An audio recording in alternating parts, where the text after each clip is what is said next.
Welcome to Trends with Benefits, an award-winning podcast by Van Eck with a forward-looking perspective. We explore new ways of thinking about the markets, work, and life. Here's your host, Ed Lopez. Welcome to another episode of Trends with Benefits. Lithium is the topic of today. Thrust into the headlines with the growing demand for electric vehicles and the ongoing globalization efforts around decarbonization, lithium is an important, even critical element that's seen its price skyrocket over 200% in just the last year, or over 1,200% since December 2020. And we sit here today recording this September 2022. To help us understand this market a little bit more, I'm very fortunate to have Anand Sheth. He's the founding chairman of the International Lithium Association. Anand, thanks for joining me.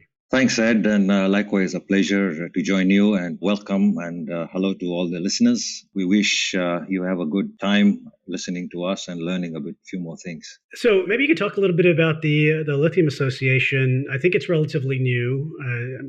When did you guys establish, 2021? Yeah, it was September 2021, Ed. We're just coming to our first anniversary, so it's been a good time to be on your podcast and talk about the International Lithium Association.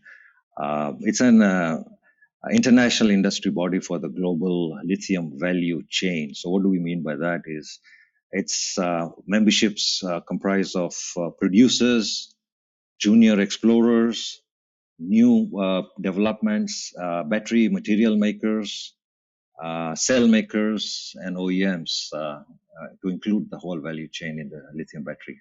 What was the impetus to launching this association in 2021? Were you seeing demand for lithium, and what was the need to bring this association together? I have been in the lithium industry for the last 22 years, working in Western Australia. The lithium resources starting from Greenbushes, the largest and one of the best resources in the world. It's always been in my blood to see the growth of lithium, and since I've seen it, we have been thinking about having a body which, like every other minerals, you have an association, but lithium was missing, basically because there were not too many players. There were only 4 at that time. And then in the last 5 years, we have got 8 or 9 players now, and a much bigger lithium battery value chain. So I thought this was the time to start. So last year during COVID, when you have the time to think, sitting at home, was time to plan, and fortunately Roland Chavas, my Secretary General, and who's also a co-founder, we discussed this, and he was excited. He said, yes, that's needed. He's an association guru, and so we said, okay, 2 people come together and let's launch it and work on it. And with the blessings of all the lithium producers, when we discussed, they said, yes, this is the time. They are happy with it, and said, go ahead. So once they gave their blessings, we started.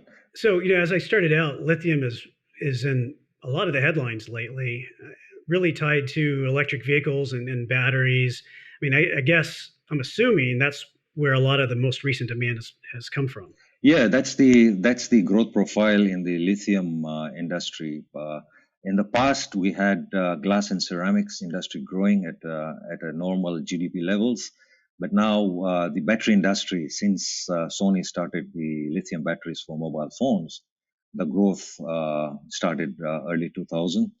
And we saw that trend happening where, you want to be disconnected from a wire, and you want remoteness. You want to be flexible with your things. So mobile phones did the job. Power tools, your garden power tools were all becoming electric. And that growth is continuing now with electric vehicles bringing in, helping with the sustainability of the environment. Yeah, and you started out saying there were, I forgot how many, did you say there were only 4 players at one point? Now there are 8. Yeah. Can you talk a little bit about that growth and how that's come about? And do you see more players come into market? Yes, early 2000 or 2010, you had the first junior explorer coming out. That was Galaxy Resources, which is now Allchem, getting on after the 3, because Elon Musk had advertised a lot and worked hard on making the electric vehicle pathway. And the lithium juniors, some of the entrepreneurs looked at it and said, yeah, I believe in the dream. I'm going to follow it, and let's work on developing more assets. And that was the start of many new projects in Australia, Western Australia, and in Canada. Lots of new exploration work was developed at that time, in Argentina too. So the trend started then, and it's been growing. So, at Van Eck, we have a large hard asset team and analysts in the space. And, one of the things they told me about, which I thought was a really interesting kind of market dynamic, which is how the extraction of lithium perhaps has changed over time. I don't know if you could talk a little bit about that and how market prices perhaps influence that a bit. Yeah, no, in terms of the history of lithium mining and lithium extraction, it started off from mining the hard rock assets, that's primarily spodumene, because that's an easy, economical way of mining lithium. At that point in time, I'm talking about 20, 30 years ago. And USA was developing those assets. Russia was doing it. And then the technology of extracting and refining lithium was developed in Russia, US, and went into China. And then China picked it up in a big way and developed that further on until now. They are the largest let's say, processors for spodumene mineral.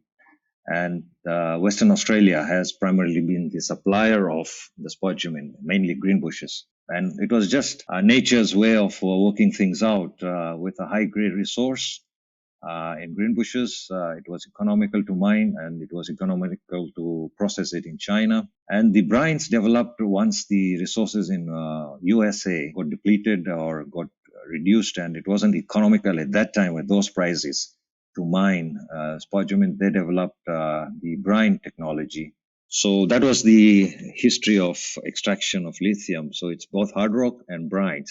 Over the years, we have seen the share between the two range from between 45 to 65. Some years the brines are higher, some years the hard rock is higher. But now with the start of the lithium battery growth, both assets and all lithium from every asset that is economical will be needed. Is one approach more cost effective than the other, or does it kind of depend on geography or, I don't know, the company involved?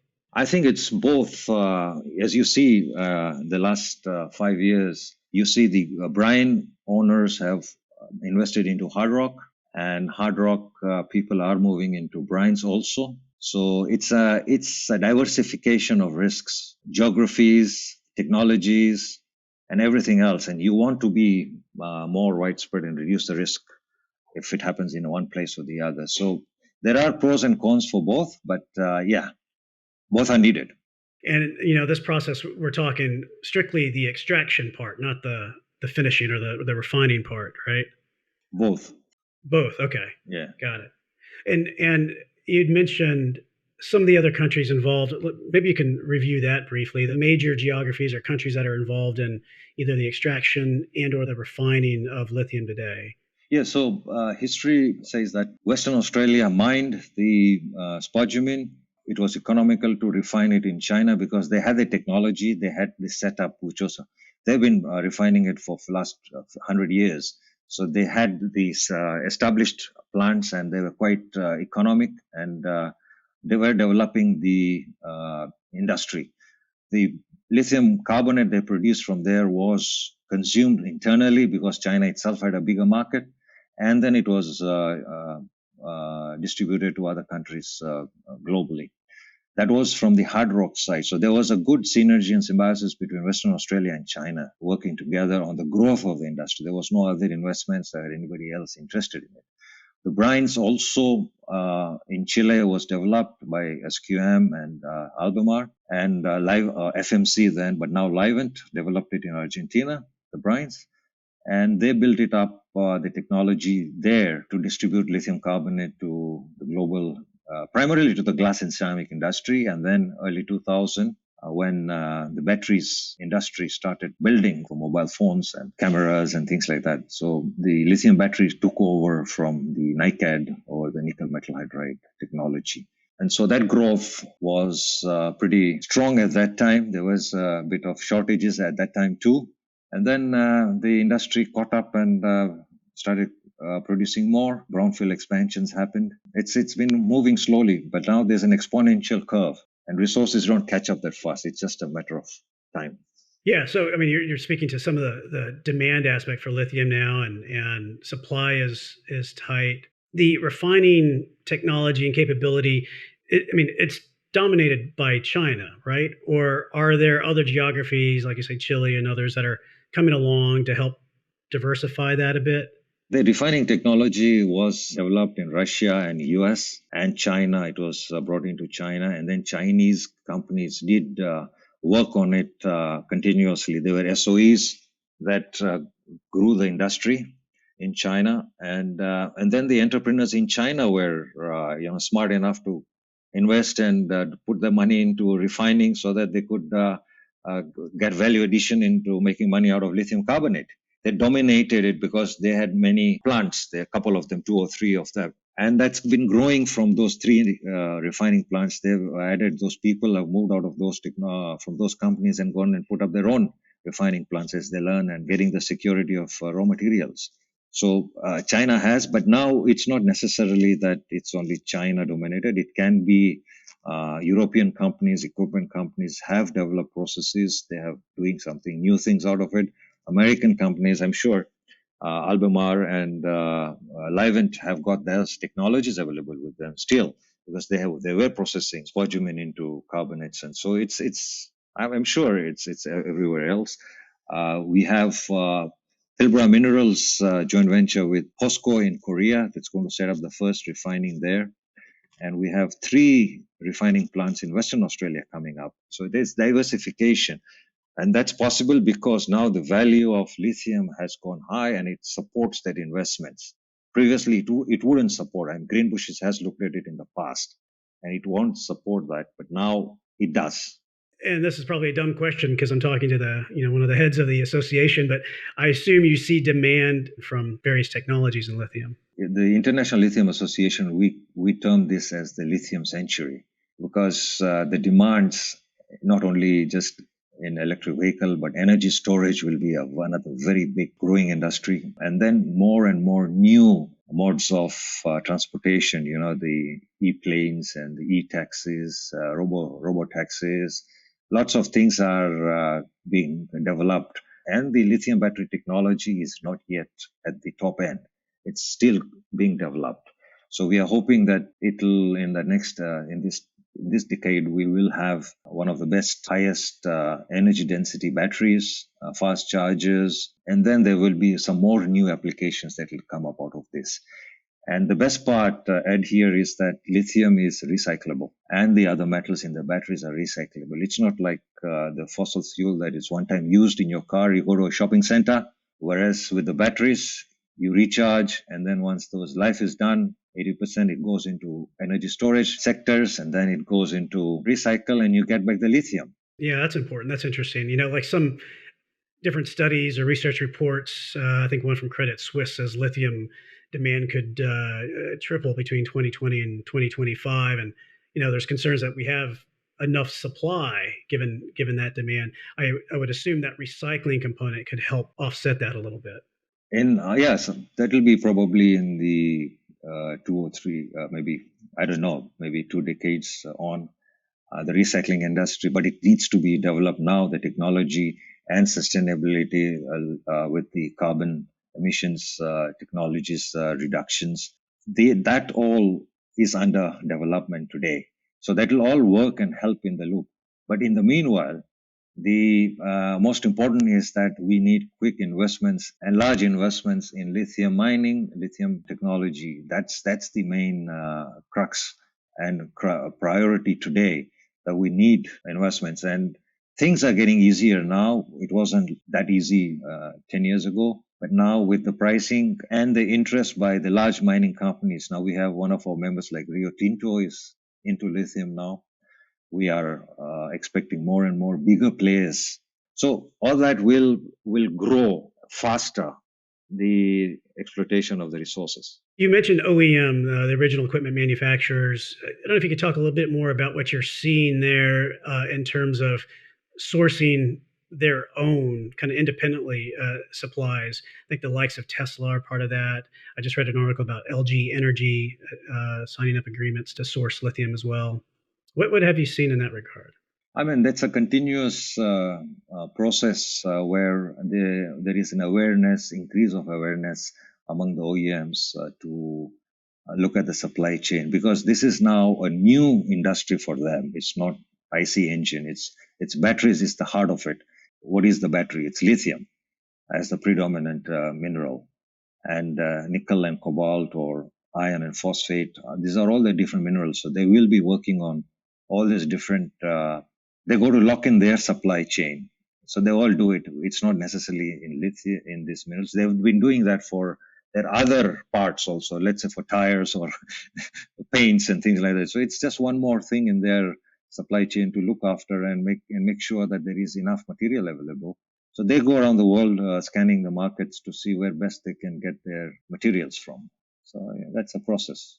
With the increase in prices for lithium, as an investor, where do you look? Do you look upstream at the miners?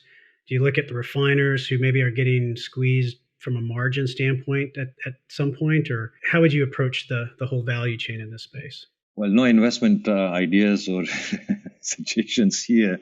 It's the whole supply chain is growing. So you look at the whole supply chain and see where you are comfortable with in your risk profile. With the minings, you look at the best quality resources, the technologies that are proven, producers who are integrated with the refining capacities. How is that going to grow?